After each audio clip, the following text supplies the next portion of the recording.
నమస్తే, నేను మీ కుప్ప పద్మిని. ఇన్నాళ్ళు మీ సపోర్ట్‌ని నాకు అందిస్తూ, మీ ప్రేమని నాకు అందిస్తున్న ప్రతి ఒక్కరికి కృతజ్ఞతలు. ఇప్పుడు చూడబోతున్న ఈ వీడియో కూడా ఖచ్చితంగా మీకు ఉపయోగపడుతుంది. లైక్, షేర్ అండ్ సబ్స్క్రైబ్ చేసి మీ ఇష్టాన్ని అలాగే మీ సపోర్ట్‌ని నాకు అందించండి. అలాగే ఈ వీడియో పట్ల మీ అభిప్రాయాన్ని కామెంట్ సెక్షన్‌లో కామెంట్ చేసి నాకు తెలియజేయండి. నమస్తే. సూర్యోస్మి. నేను మీ విక్రమాదిత్య. ఆరోగ్యమే మహాభాగ్యం, ఆరోగ్యం భాస్కరాధీనం. ఆదివారం మద్యం మాంసం మైదనం వద్దు, ఆరోగ్యం ఐశ్వర్యం వద్దు. మీరు ఆచరించండి, 10 మందిని ఆచరింపచేయండి. ఆచరించండి, ఆరోగ్యవంతులుగా ఉండండి. ఆచరించండి, ఐశ్వర్యవంతులు కండి. ఆచరించండి, ఆనందంగా జీవించండి. సూర్యోస్మి. జ్యోతిష్య శాస్త్రం ఒక అద్భుతం. వేదాంగమైన జ్యోతిష్య శాస్త్రం అనేటువంటిది మానవ జీవన గమనానికి ఒక వరం. జ్యోతిష్య శాస్త్రం నీ జీవితంలో వెలుగునింపే ఒక భాష. ఆ భాష నీకు అర్థమైతే ప్రకృతి నీతో మాట్లాడుతుంది. అస్ట్రాలజీ నేర్చుకోవాలి అనుకునే వారికి అద్భుత అవకాశం. మురళీధర శర్మ గారి అస్ట్రాలజీ క్లాసెస్ అతి త్వరలో మొదలు కాబోతున్నాయి. 100% జాబ్ గ్యారంటీ. వివరాల కొరకు సంప్రదించండి. నమస్తే, వెల్కమ్ టు అవర్ ఛానల్. నేను పద్మిని. ప్రస్తుతంతో పాటు ప్రముఖ ఆధ్యాత్మికవేత్త, సూర్య ఉపాసకులు, Sun Spiritual Society founder Vikramaditya garu మనతో పాటు ఉన్నారు. మాట్లాడదాం సార్. నమస్తే సార్. సూర్యోస్మి తల్లి. సార్, ద్వాదశ రాశుల వాళ్ళు కూడా ఏ రాశి వాళ్ళు ఏ జ్యోతిర్లింగాన్ని దర్శించుకోవాలి అనేది చాలా సవివరంగా తెలియజేస్తున్నారు.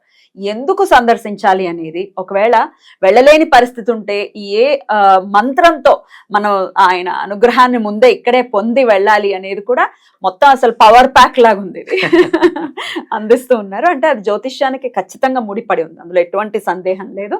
మరి మేష వృషభం గురించి ఆల్రెడీ మాట్లాడుకున్నాం.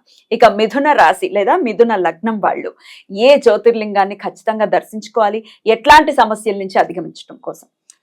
ఇప్పుడు మనం మిథున రాశి గురించి మాట్లాడుకుంటే దీనికి బుధుడు ఆధిపత్యాన్ని వహిస్తాడు. మనకి కాలపురుష యోగంలో తృతీయ స్థానం అనేది మనం విక్రమ స్థానం, సోదర స్థానం దీని గురించి మాట్లాడుకుంటాం. అంటే వీటిలో ఉన్నటువంటి అబ్స్ట్రాకిల్స్, కమ్యూనికేషన్ కూడా ఆబ్వియస్ గా థర్డ్ ప్లేస్. అలాగే ఇప్పుడు మీరు యాంకర్స్ దీని కిందకి వస్తారు, 3వ స్థానంలోకి వస్తారు. మాకు సంబంధం లేకపోయినా ఇప్పుడు నాకు మిథున రాశితో ఏం సంబంధం లేదు. ఎందుకు సంబంధం లేకుండా ఎందుకుంటారు మీరు? అంటే ప్రత్యక్షంగా అంటే రాశికో లగ్నానికో సంబంధం లేకుండా ఉండొచ్చు. అది మూడో రాశి మీకు మీ లగ్నానికి తృతీయమో చతుర్థమో పంచమో ఏదో అక్కడ నాకు సంబంధం ఉంది సార్. లేకుండా ఎందుకు ఉంటదమ్మా? ఏదో ఒక దాన్ని మనం పొందుంటాం. దాంట్లో మనం ఏమైనా ఇబ్బందులు అనుభవిస్తూ ఉంటే ఇప్పుడు మీ మాటని అవతల వాళ్ళు అర్థం చేసుకోలేకపోతున్నారు. మీరు చెప్పాలనుకున్నది ఒకటి, చెప్పుతున్నది ఒకటి. అప్పుడు మీరు కంపల్సరీ మిథున రాశికి సంబంధించిన నాగేశ్వర్ ఎక్కడుంది ఇది? ఇది గుజరాత్ లో వస్తుందమ్మా. దాన్ని ఏమంటారు, దారుక అడవి అది మధ్యలో వస్తుంది. దానికి అక్కడికి వెళ్ళడం ద్వారా అంటే మనం పరమేశ్వరుణ్ణి ఎలా వర్ణించాలమ్మా? ఆయన దిక్కులను, అంబరాలని ధరించిన వాడు ఆయన. అంటే మనకు ఒరిజినల్గా 64 శక్తి క్షేత్రాలు, జ్యోతిర్లింగాలు 64కి దానికి ఏంటి సంబంధం అంటే, మనకి వాస్తు పురుషుడిని మీరు తీసుకున్నప్పుడు ఇవన్నీ దిక్కుల్లో ఆయా స్థానాలకి ఆధిపత్యాలు తీసుకుంటే అష్టదిక్పాలకులకి వాళ్ళ అనుచరులు వీళ్ళందరూ కలిపి మొత్తం 64. మీరు అంటే శంకుస్థాపన చేసేటప్పుడు ఈ 64 మందిని కూడా ఆవాహన చేయాలి. వాస్తు యంత్రంలో వీళ్ళందరూ ఉంటారు.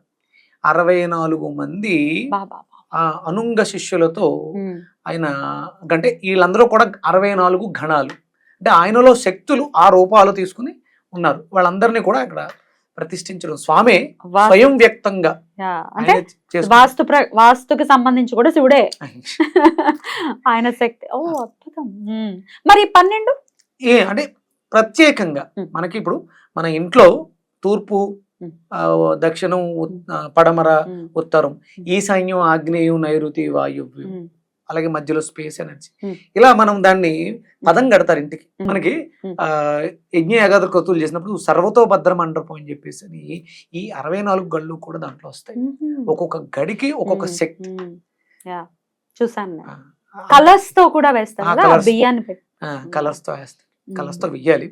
దాన్ని ఆ రకంగా వేస్తారు. అంటే ఆ స్వామి 64 దిక్పాలకులుగా దిక్కులను పాలిస్తూ మనల్ని నడిపిస్తూ ఉన్నాడు. బ్యూటిఫుల్. సో 12 మాత్రం ప్రత్యేకమైన చాలా పవర్ఫుల్. ఇవి మనకి 12 రాసుల వారికి. అంటే అష్టదిక్పాలకులతోటి 64 మంది ప్రమదగణాలతోటి ఒక ఇంట్లో మనం ఉన్నాం. అందులో మనకి మన రాశికి సంబంధించి అంటే మన ఇంట్లో కూడా ఈ మిథున రాశి ఈ స్థానం ఉంటుంది, ఒక రూపంగా ఉంటుంది. ఆ స్థానాలు మనకి అంటే ప్రధానంగా అన్ని స్థలాలు కూడా కొన్ని నీచ స్థానాల్లోనే ఈ బాత్రూములు అవి కట్టడం జరుగుతూ ఉంటుంది. అసలు ఒరిజినల్ గా అయితే ఇంట్లో బాత్రూమ్ నిషిద్ధం, ఇంటి బయటే ఉండాలి. ఎందుకంటే అది ఒక దేవాలయం కదా. కానీ ఇప్పుడు మనం సౌకర్యం కోసం ఇళ్ళని మార్చేసుకుని ఇంట్లోకి వచ్చేసింది. అంటే ఆ పెట్టే ప్లేసు అక్కడ ఉండకూడని చోట ఉంటే అది వాస్తు దోషంగా. అందుకని వాస్తు పురుషుడికి స్వామి మనకి తప్పలేదు, ఇది చేస్తున్నాం కాబట్టి క్షమించు అని చెప్పేసి అని వేడుకోవటం. ఇప్పుడు మిథున రాశికి సంబంధించి మనం నాగనాథ్ నాగేశ్వర్ దేవాలయానికి వెళ్ళడం ద్వారా మనం ఎదుర్కొంటున్నటువంటి సమస్యలు, అది మిథున రాశి మిథున లగ్నం. సాధారణంగా అంటే మిథున రాశికి అంటే కొంచెం ఇబ్బంది ఏంటంటే రాశికి కానీ లగ్నానికి కానీ వైవాహిక జీవితంలో ఇబ్బందులు వస్తాయి సహజంగానే. ఆ లగ్నానికి రాశికి ఉన్నటువంటి, ఎందుకంటే సప్తమం ఏమవుతుంది, మిథునం, కర్కాటకం, సింహం, కన్య, తుల, వృశ్చికం, ధనస్సు. బుధుడికి గురుడికి పడదు కాబట్టి ఇబ్బంది వస్తుంది, సహజంగానే ఉంది. అలాంటి ఇబ్బందులతో అంటే కోర్టు కేసులు, విడిపోవటాలు, అవగాహన లోపాలు కొంచెం. అదే చెప్తున్నాను కదా, నేను మాట్లాడదాం అనుకున్నది ఒకటి, మాట్లాడింది ఒకటి, నీకు అర్థమైంది ఒకటి. ఇలాంటి ఇబ్బందులు ఉన్నప్పుడు మనం అక్కడికి వెళ్ళి స్వామి దర్శనం చేసుకోవడం, అక్కడ నిద్ర చేయటం, అక్కడ నదీ పరివాహక ప్రాంతాల్లో స్నానం ఆచరించడం చేయడం ద్వారా ఈ దోషాలు అంటే ఇంకా కోర్టుల దాకా కూడా వెళ్ళిపోయి ఉంటారు. కోర్టు కేసులు తేలకున్న పరిస్థితులు ఉంటాయి. హ్యాపీగా అక్కడికి వెళితే పరిష్కారం లభిస్తుంది. రైట్, అద్భుతం. సో కమ్యూనికేషన్, మాటకి రిలేటెడ్ ఇబ్బందులు ఫేస్ మాట ఓన్లీ దీనికని కాదు, తన మాట డెఫినెట్ గా శత్రువుల్ని క్రియేట్ చేస్తుంది, మిత్రుల్ని ఇస్తుంది, భగవంతుడికి చేరువ చేస్తుంది. మాట ఎవ్రీథింగ్ కదా, అందంగా ఉండాలి మాట. సో మాటకి సంబంధించిన ఇబ్బందులు ఏదున్నా మిథున రాశి వాళ్ళు కాదు, అసలు వేరే వాళ్ళు కూడా కదా. ఇప్పుడు ఏదో తిట్టామనుకోండి, శత్రువు అయిపోయాడు, మనం ప్రాణం మీద నిందలు ఇలాంటివి కూడా పడుతూ ఉంటారు. ఇలాంటి వాటికి కూడా అద్భుతమైనటువంటి పరిష్కారం అక్కడికి వెళ్ళటం. రైట్. మరి అక్కడికి వెళ్ళటం మాకు ఇప్పట్లో అవ్వదండి, లేకపోతే కుదరట్లేదు, ఇప్పుడు ఈ వీడియో చూసాము, కొన్నాళ్ళు అయిపోయింది అనుకుంటున్నాం కానీ అవ్వట్లేదు, సమ్ బ్లాకేజ్ అయితే ఏర్పడింది, వెళ్ళలేక మమ్మల్ని ఆపుతోంది అనుకుంటే ఎలా సార్? మీరు మంత్రాలు కూడా ఇస్తున్నారు. నాగేశ్వర దేవాలయం మన ఊర్లోనే ఉంది. ఒకవేళ మనం అక్కడికి వెళ్ళడం కూడా కష్టం అవుతుంది అన్నప్పుడు మన ఇంట్లోనే ఒక చిన్న శివలింగాన్ని, స్ఫటిక శివలింగాన్ని పెట్టుకుని ఆ స్వామిని మిథున రాశి వాళ్ళు ఇదే నాగేశ్వర్ కోయల్ అనుకుని, నాగనాథ్ దేవాలయం అనుకుని చిన్నగా కొంచెం ఒక స్పూను ఆవు పాలతోటి, ఒక స్పూన్ గంధపు నీళ్లతోటి చిన్న చిన్నవి మనం అభిషేకం చేస్తూ మనం చెప్పబోయే మంత్రాన్ని అనుసంధానం చేయడం ద్వారా వెళ్ళొచ్చేమో తప్పకుండా స్వామి అనుగ్రహం లభిస్తుంది ఖచ్చితంగా. అంటే మన ఇంట్లో కూడా ఆ స్థానాలు ఉంటాయి, అవి మనకు తెలుసుకునేంత జ్ఞానం ఇంకా లభించలేదు.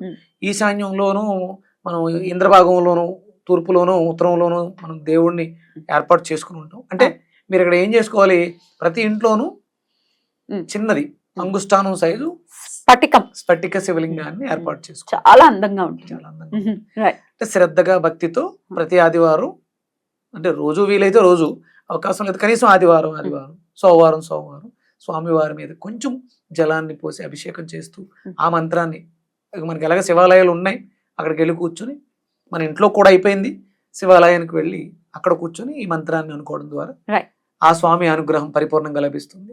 మనకు ఉన్నటువంటి ఆర్థిక సమస్యలు, ఇప్పుడు ఆర్థిక సమస్యలు ఎందుకు వస్తాయి, తృతీయ స్థానానికి అంటే బుధుడు వ్యాపార కారకత్వాన్ని వహిస్తాడు కాబట్టి వ్యాపారంలో లాభ నష్టాలు, పార్ట్నర్స్ మధ్య ఇబ్బందులు, జీవిత భాగస్వాముల మధ్య ఇబ్బందులు, ఇలాంటి ఇబ్బందుల నుంచి కూడా విముక్తి లభిస్తుంది ఈ మంత్రాన్ని చదువుకోవడం. రైట్, ఆ మంత్రం ఏంటో ఇప్పుడు చూద్దాం.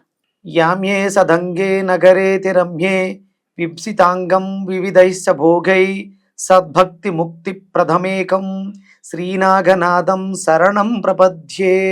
సుప్రభాతంలో ఉంది కదండి, అక్షర మంత్రాన్ని చూసారా? అవును, ఎంత బాగుందో, అందంగా ఉంది.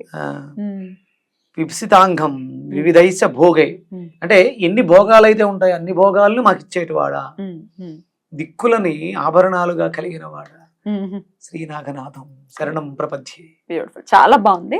ఈ నామాన్ని ఎన్నిసార్లు, ఈ మంత్రాన్ని ఎన్నిసార్లు చేయమంటారు? 18, 108 ఓపిక అవసరం. త్వరగా వెళ్ళాలి, త్వరగా వెళ్ళాలనుకున్నప్పుడు కొంచెం ఎక్కువ చేద్దాం. 54, 108.